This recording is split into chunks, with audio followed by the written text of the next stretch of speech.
Joining us now is Takeshi Ninami, Chairman and CEO of Santori Holdings. He's also a Senior Economic Advisor to Japan's Prime Minister and Chairperson of the Japan Association of Corporate Executives. Always great to see you, Tak. You wear so many different hats that it's such a good time to speak to you. Thank you. Thank you for having me. Tell me, how concerning is the business environment right now?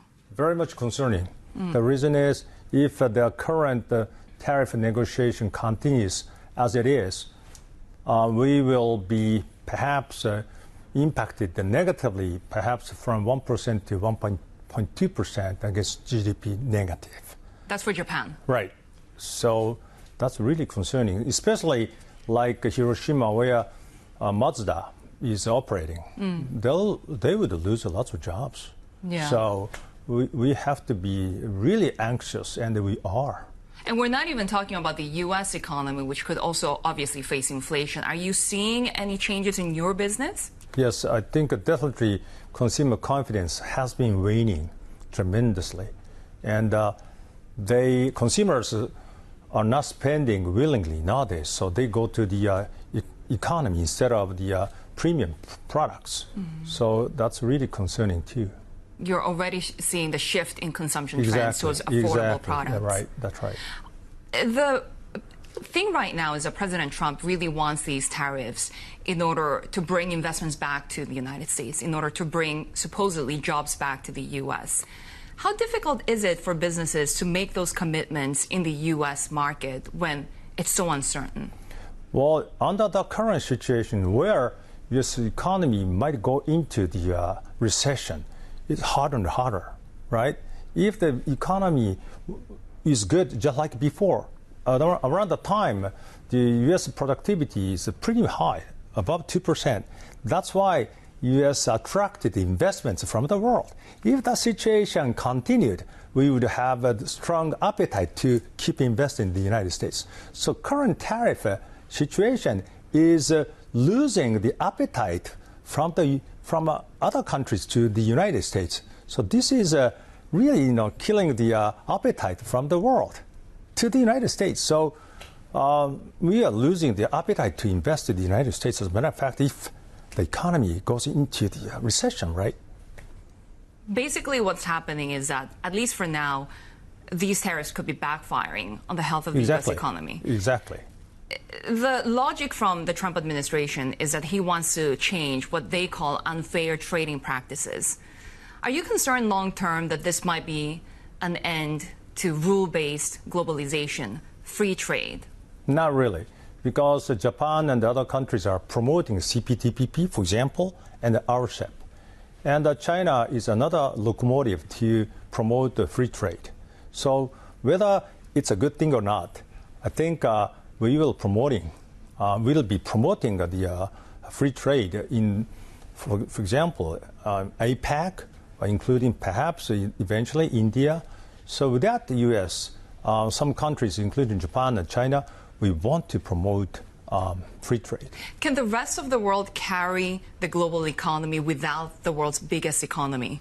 I think so. This time, a lot of countries got understood that the U.S. is not the country to support the free trade.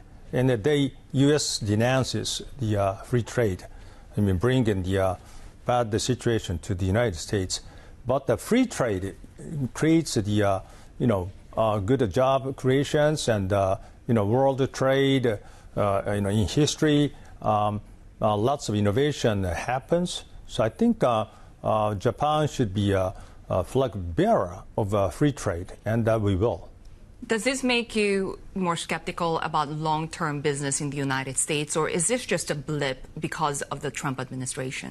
Well, depends on how President will cruise the U.S. economy. And I still believe that the U.S. is the center of innovation. So very attractive for us to invest. But at this moment, if this continues, I don't think very attractive. So we have to find other places, other countries like India, like Indonesia. So we have to have the bigger portfolio of investment. But U.S. is one of them and a key country still. But we have to have the portfolio. Interesting that you're not mentioning China. Is that because they will take a hit from this trade war? I think my worry is because of the current tariff policy of the U.S., China will change the direction of their goods to other countries. That will create perhaps disputes with those countries who will receive lots of goods. So because anyway, China has to export. So I'd like to ask China to maintain the current free trade because of their leadership. But they have huge excess products in the country. And they have to export, otherwise they can't keep hiring people. So that's their weakness at this moment to lead the world. But I hope China will understand about their position to keep the free trade. They have to be another flag bearer of free trade in the world. The trade imbalances that could get worse because right. of the That's ongoing why tariff. India didn't join the RCEP. When it comes to the negotiations themselves, we know that Japan and the United States are talking right now. What should be on the table for discussion? What can Japan offer in this transactional arrangement?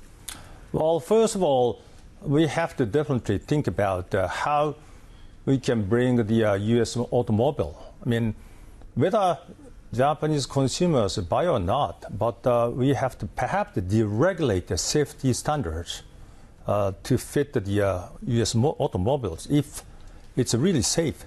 And second thing is we need rice, for example, now. So we can import to some extent like minimum access, not so that that will not ruin the current rice production system in this country, which is the foundation of the policymakers, anyway.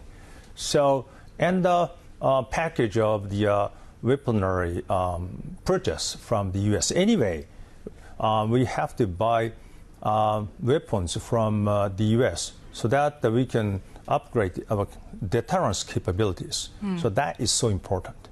And finally, we should have the joint projects in the U.S. Alaska gas and shipbuilding. I think we can talk about lots of joint projects in the U.S. What about Treasury holdings? The government says that they're not going to use that as a negotiating tool.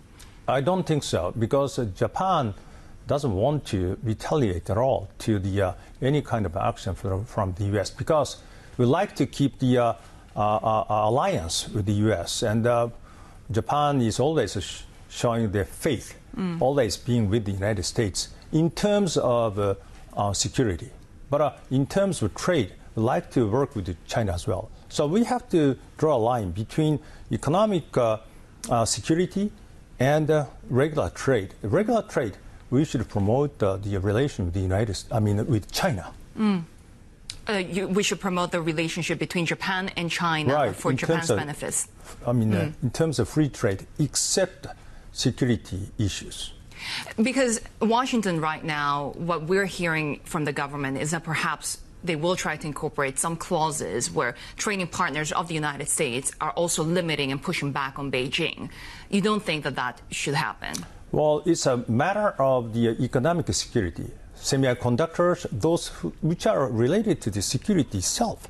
But other than the security issues, we should promote the relation because China is our neighbor and the world is intertwined. So China is a key part, and we can't forget the fact. The Japanese yen could also be on the table. President Trump doesn't like weaker currencies vis-a-vis the U.S. dollar. What will that mean to your business if we see more appreciation from here? It's another headache, too. We can't change the landscape of Japan's economy right away by reducing the interest rate, for example. That affects, definitely yen-dollar value. But we have to be resilient to be able to respond to that kind of a strong request because our real interest rate is negative, about 1%. We are not manipulating, but they might say, hey, Japan is manipulating, so we have to be ready for that. In that sense, we have to leverage these external pressures so that we can reform Japan. by, I think, definitely we have to reduce the number of companies because we have too many. So I think consolidation and metabolization, I think we have to proceed by leveraging this strong pressure from the U.S. Do other Japanese CEOs share that vision of potentially using this as a catalyst to bring more corporate reforms and changes to Japan? And is the government doing enough? 50-50. And some know that we make use of the external pressure. And in history of Japan's economy, this worked. So we have to have the, cautiously optimism to change Japan to the better landscape from 30-year sleep.